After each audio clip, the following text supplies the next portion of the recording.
अभी आपको बराह रास्त ये चलते हैं इस्लामाबाद, जहां पर वजीर दाखिला शेख रशीद इस वक्त मीडिया से गुफ्तगू कर रहे हैं। ये जमहूरियत के खिलाफ साजिश है।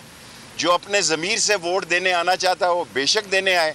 सिंध में कोई सिंध हाउस में पुलिस लॉन्च नहीं कर रहे, कोई नहीं भेज रहे, क्योंकि ये पैसों की लालच में गए हैं। ये जाने और इनके इलाके जाने और इनके लोग जाने। लेकिन आज मैं प्राइम मिनिस्टर को ये तजवीज़ दे के घर जा रहा हूँ कि सिंध में गवर्नर राज नाफिज कर दिया। वज़ीर-ए-आज़म से मिलकर आ रहे हैं, वज़ीर-ए-आज़म का मोराल कैसा है? मैं वज़ीर आज़म से अपनी बात करके आ गया हूँ, बाकी वो मोराल कायम है। इमरान खान डटा, जान की अपनी हिफाजत के लिए हम यहाँ पर हैं। हम उनको कोई डर नहीं है, ये कहना छोड़ दें। ये पैसों की अट्रैक्शन में है और ये बिकने और बकने वाले लोग हैं। बहुत अच्छा हुआ ये एक्सपोज हो गए। मैं तमाम चैनलों का शुक्रिया अदा करता हूँ कि आपने इनके चेहरों को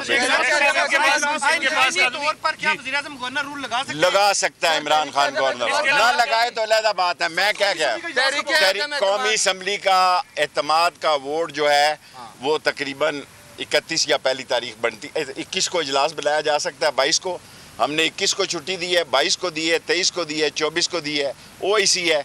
23 तारीख को अजीम तरीन फौज की रैली है। 25 के बाद शेख रशीद होगा और मीडिया होगा और इमरान खान की सपोर्ट होगी। 27 को समुंदर होगा अवाम। सब्सक्राइब करें और बेल दबाएं ताकि कोई खबर रह न जाए।